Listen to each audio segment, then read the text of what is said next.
E-Magazine présente une adaptation intitulée Des Haïtiens duellistes et belliqueux, lue par William Horton.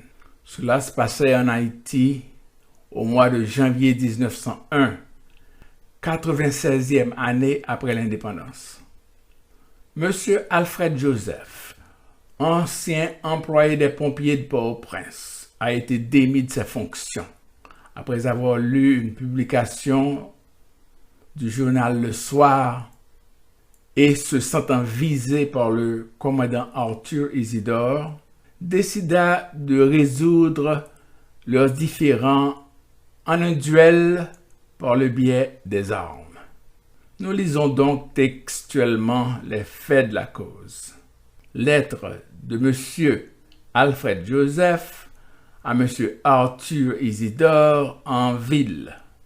Monsieur, désigné par le sort, je viens vous demander au nom du conseil d'administration réparation par les armes de l'offense contenue à son adresse dans votre lettre ouverte publiée dans le soir de ce jour. Monsieur Frédéric et Duplessis sont munis de mes pleins pouvoirs pour régler le différend. Je vous salue, monsieur. Signé Alfred Joseph, membre du conseil d'administration de la Compagnie des pompiers. Réponse. Port-au-Prince, le 8 janvier 1901. Monsieur Alfred Joseph, en ville. Cher ami, en exécution du mandat que vous nous avez confié, nous avons remis ce matin votre cartel à M. Isidore, qui s'est fait représenter par M. Justin Lérisson et Dantès Bellegarde. Les témoins de votre adversaire et nous avons pris contact à midi précis.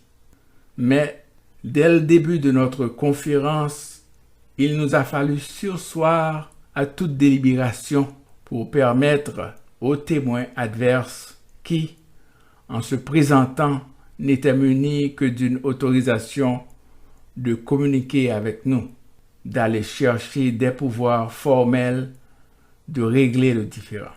Malgré ces pleins pouvoirs que nous avons cru devoir exiger, le différend n'a pu être réglé. Comme vous le constaterez à la lecture du procès-verbal que nous vous remettons sous le couvert de la présente, nous avons tout fait, mais en vain, pour obtenir la réparation à laquelle vous avez droit. Devant la retraite obstinée de votre adversaire déguisé sous un refus conditionnel, nous sommes obligés de considérer notre mission terminée et l'incident clos. Nous estimons que l'honneur des conseillers de la Compagnie des pompiers est sauf, car quand des imputations offensantes ne sont pas démontrées par des preuves irrécusables et que leur auteur ne peut pas les maintenir devant la pointe d'une épée ou le canon d'un pistolet, elles tombent et ne sont plus que des calomnies qui restent au compte de leur auteur. Agréez, cher ami, l'expression de notre considération distinguée. Signé Frédéric Notaire, Duplessis. Cette lettre avait une suite. Les messieurs Frédéric et Duplessis en ville. Mes chers amis, je vous accuse réception de votre lettre datée de ce jour par laquelle vous m'annoncez que votre mission prend fin. Monsieur Arthur Isidore ayant refusé par l'intermédiaire de ses témoins, messieurs Lérisson et Dantès Bellegarde, de me donner au nom du conseil d'administration la réparation demandée. Je regrette bien sincèrement aussi de vous avoir donné tant de peine pour rien. Aussi, je vous prie de croire à ma plus profonde gratitude. Signé Alfred Joseph, membre du conseil d'administration de la Compagnie des pompiers. Et maintenant, l'exposé des griefs. L'an 1901 et le 8 janvier à midi, les sous-signés témoins respectifs de M. Alfred Joseph agissant au nom du conseil d'administration de la Compagnie des pompiers d'une part, et de M. Arthur Isidore d'autre part, se sont réunis au fait de régler le différend existant entre leurs clients respectifs. Après la communication réciproque de leurs pouvoirs et à la suite d'une discussion qui a duré 1 heure, les sous-signés ont été obligés de se séparer sans avoir pu donner une solution quelconque aux différends qu'ils sont chargés de régler. Vu que les témoins de M. Isidore refusent la réparation demandée en déclarant que leur client s'estime nettement visé dans le dernier rapport du commandant des pompiers préalablement discuté en conseil et lu en assemblée générale, lequel rapport parle de membres exclus pour cause de trahison et de conspiration, que ces mots constituent pour lui une insulte puisqu'il a été révoqué récemment comme conseiller sans que la lettre de révocation ait donné les motifs, insulte à laquelle il a répliqué par sa lettre ouverte d'hier, et que, par conséquent, il refuse la réparation demandée tout le temps qu'on n'aurait pas prouvé qu'il est un traître et un conspirateur. Ce à quoi les témoins de M. Joseph a répondu que le rapport du commandant des pompiers ne fait pas mention de M. Isidore, que nombre de pompiers ont été révoqués avant, en même temps et après M. Isidore, que les causes de révocation sont diverses et que c'est un malheur pour M. Isidore s'il s'est reconnu et estime suffisamment visé quand on parle de traître et de conspirateur. Mais quant au cas, il doit s'adresser à l'auteur du rapport et par la voie que suivent les gens d'honneur pour en obtenir réparation. Qu'enfin, ne pouvant pas forcer M. Isidore à se présenter sur un terrain pour donner satisfaction à ce qu'il a publiquement insulté, ils sont obligés, devant ce refus de duel, de considérer la mission terminée.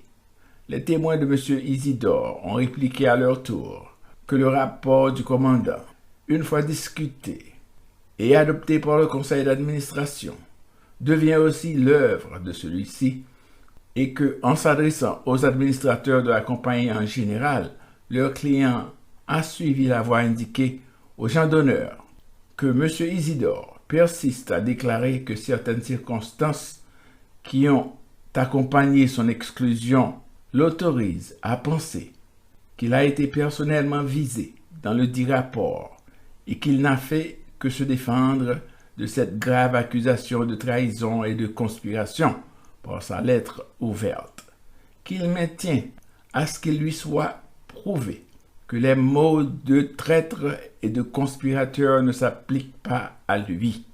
Les témoins de M. Joseph font observer que le rapport du commandant est soumis au conseil, qui le discute et le vote, comme l'Assemblée générale, qu'il peut bien plaire à M. Isidore, suivant certaines circonstances, de se reconnaître conspirateur et traître, qu'il peut croire que sa lettre d'insulte est la façon la plus honorable de se justifier, de se défendre de cette grave accusation, mais que tout ce ne dispense pas l'insulteur, quand il a du cœur de maintenir l'offense sur un terrain d'honneur.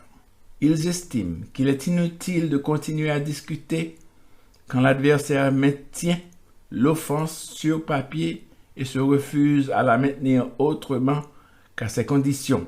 Il a acquis le droit à l'impunité. Les témoins de M. Isidore, pour clore la discussion, déclarent que leur client, qui refuse pas d'aller sur le terrain d'honneur, vu qu'il lui soit formellement dit auparavant, si les mots de conspirateur et de traître consignés dans le rapport s'appliquent à lui et par quoi ils sont justifiés, ne pouvant pas supposer, malgré tout, qu'une si grave accusation ait été portée à la légère. Messieurs Frédéric et Duplessis déclarent qu'ils ne consentent pas à continuer une discussion qui n'aura pas pour effet de résoudre la question qu'ils sont chargés de régler.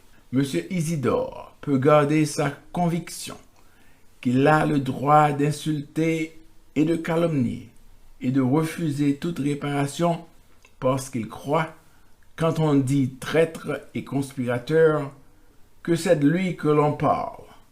On ne peut pas lui mettre la corde au cou pour l'amener sur le terrain comme on mène un bœuf à l'abattoir. Considèrent aussi leur mission terminée, tout en maintenant les différentes déclarations faites au nom de leurs clients. Les témoins de M. Joseph maintiennent toutes leurs déclarations précédentes et pensent que le bœuf qu'on mène à l'abattoir montre parfois plus de courage, est plus noble que certains insulteurs humains. En foi de quoi, le présent procès verbal a été dressé les jours, mois et ans ci-dessus, en double original. Pour M. Arthur Isidore, Justin Lérisson, avocat, Dantes Bellegarde. Pour M. Joseph Frédéric, notaire, Lélio Duplessis. L'histoire que vous venez d'entendre est celle d'un Haïtien duelliste et belliqueux. Il est regrettable de constater qu'un Haïtien, après avoir lu un article publié sur les colonnes du journal Le Soir en l'année 1901, ait voulu régler par le biais des armes une offense supposée, tandis que l'autre, le commandant des pompiers du Port-au-Prince, possédant toute la lucidité de son être, lui refusa le droit à la vengeance. Je m'appelle William Anton, éditeur en chef de e-Magazine.